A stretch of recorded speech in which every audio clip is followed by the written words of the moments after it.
Uma semana depois do atentado que culminou com a morte do candidato a prefeito Zé Gomes, eu converso com o José Hélito. Como está a cabeça do vice-governador nesse momento e secretário de Segurança Pública? Assimilando todas as informações, assimilando todos os sentimentos derivados de um evento que causa impacto, que marca realmente a trajetória pessoal. Afinal de contas, um atentado com tamanha brutalidade, ele deixa sempre suas marcas, seja do ponto de vista pessoal, seja do ponto de vista da sociedade como um todo, que foi fortemente impactado por um evento como esse. Mas, felizmente, Deus me deu a oportunidade de seguir em frente, de continuar nessa jornada, e eu estou muito grato a Ele por isso e muito feliz. Naquele momento do atentado, o senhor era o governador em exercício, correto? Correto. O senhor tem ideia se o atentado efetivamente era contra o candidato a prefeito ou era um atentado que visava efetivamente matar muita gente?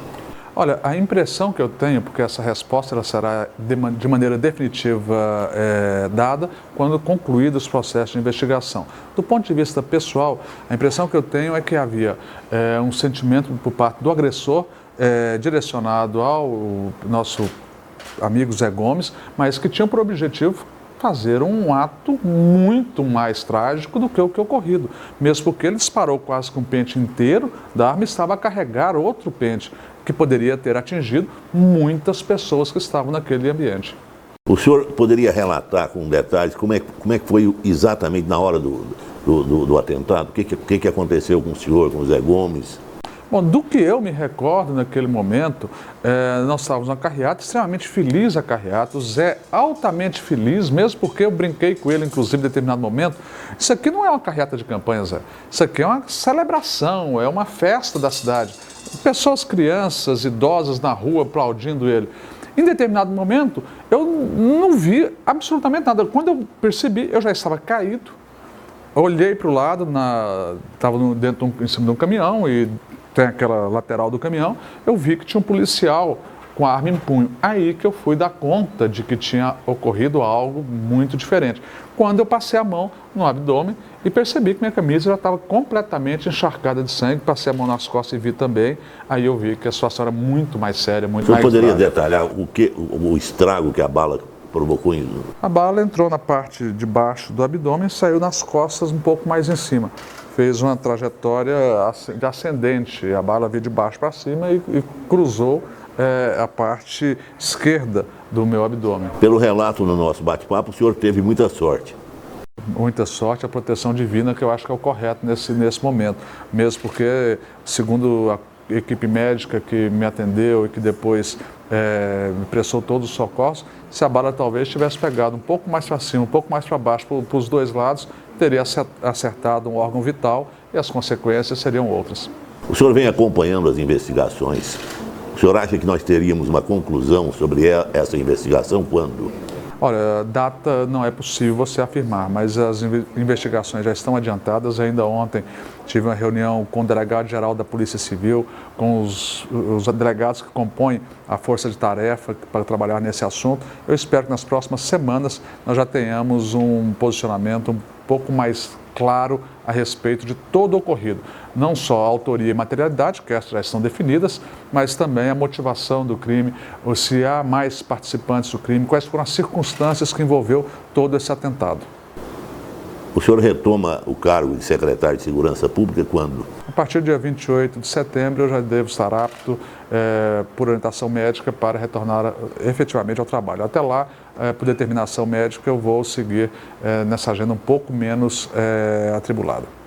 No final da semana passada surgiu uma informação ainda não confirmada de que o crime contra o candidato José Gomes teria sido motivado por uma rixa dele com a pessoa que provocou todo esse atentado, que teria sido vítima de um tapa no rosto feito pelo candidato Zé Gomes, e aí ele reagiu.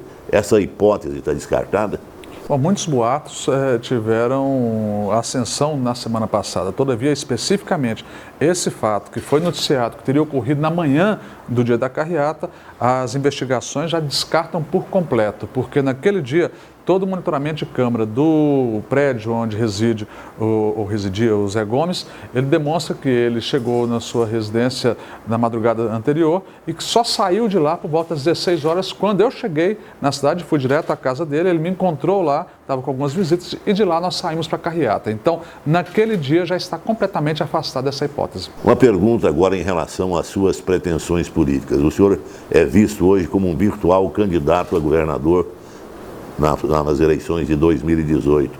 Esse atentado muda esse sentimento do senhor, essa vontade do senhor de ocupar o cargo de governador de Goiás? Em absoluto, acho que esse atentado ele me deixa marcas profundas, me dá muita força e determinação para seguir em frente, para perseverar. Não necessariamente no cargo de governador ou seja qualquer cargo eletivo, mas de maneira especial para buscar discutir o tema de segurança pública no país, sob todos os aspectos. Agora, o processo político eleitoral para 2018 eu acho que deve ser analisado conforme as circunstâncias. Acho que é muito prematuro você discutir esse processo político eleitoral. Acho que ninguém é candidato a si mesmo. As circunstâncias, o momento, é que irão apontar qual que é o melhor candidato para representar. O senhor gostaria de ser governador de Goiás? Olha, eu acho que todo político gostaria de ocupar esse posto. Eu não fujo à regra nessa questão, mas essa questão eu acho que ela não deve ser discutida nesse momento. Deve haver primeiro a discussão de projetos, de ideias, para depois discutir os nomes que irão conduzir esses projetos. Depois do atentado, o senhor tem conseguido dormir tranquilamente? Está precisando de usar algum remédio ou o sono não foi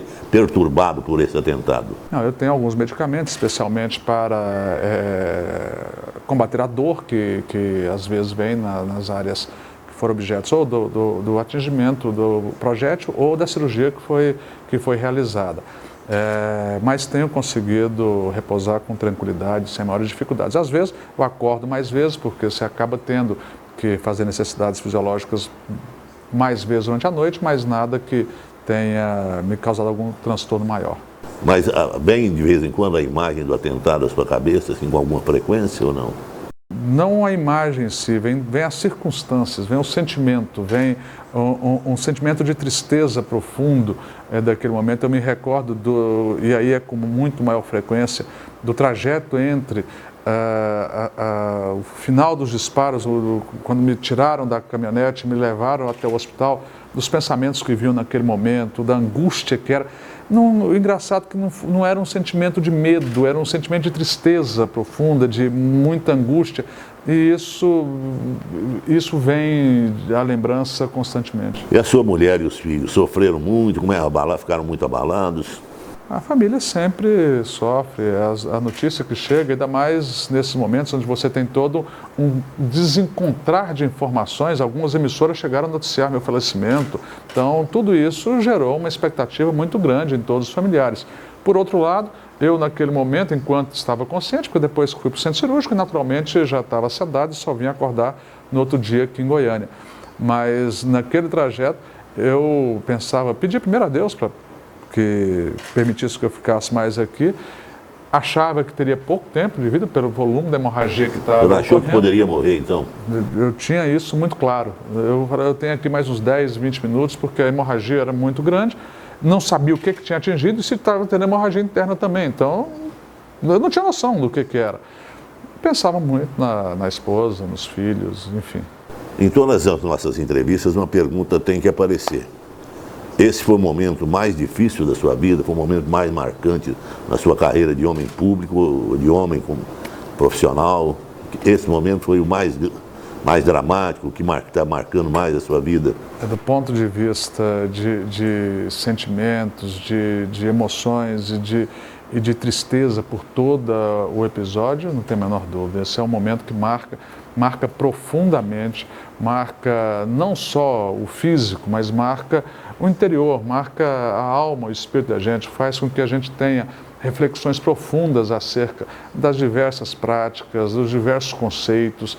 A gente faz reflexão das ações constantemente que nós temos e é um momento que eu guardarei sempre na minha mente como muito mais do que um episódio a não ser esquecido, mas lições a serem aprendidas a partir desse episódio. Secretário, muita gente tem me abordado na rua e perguntando o seguinte: olha, até o secretário de Segurança Pública foi vítima de atentado. E aí, gente, como é que fica nessa história? Porque esse episódio em si, ele não tem correlação com política de segurança pública.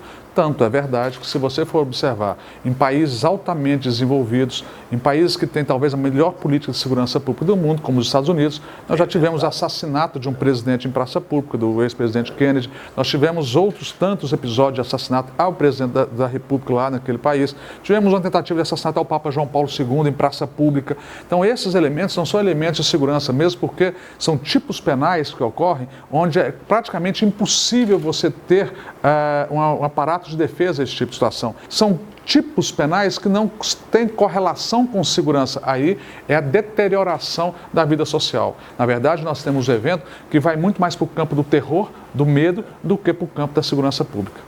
Vice-governador, secretário de Segurança Pública, muito obrigado por nos ter recebido aqui. Melhoras, o senhor tem aí uma carreira brilhante na sua vida pessoal e política. Tudo de bom. Obrigado, Jackson. Eu quero agradecer a todos. E, se você me permitir, eu queria fazer algumas considerações. Pois não. Eu acho que, se desse episódio muitas tristezas ficam, mas ficam também algumas reflexões para a classe política brasileira. Eu acho que no Brasil de hoje é preciso mudar a prática política. Não dá mais para ser a política do semear o ódio, do espalhar a divergência. É preciso construir uma prática política onde você aponte os caminhos à sociedade. Por outro lado, aí sim, voltando à questão de segurança pública, que eu vou me dedicar com muita força, já fazia anteriormente, mas eu quero ter uma agenda também no âmbito nacional, discutindo alguns temas que me parecem serem fundamentais para a segurança pública no Brasil. Ok, muito obrigado pela entrevista. Obrigado.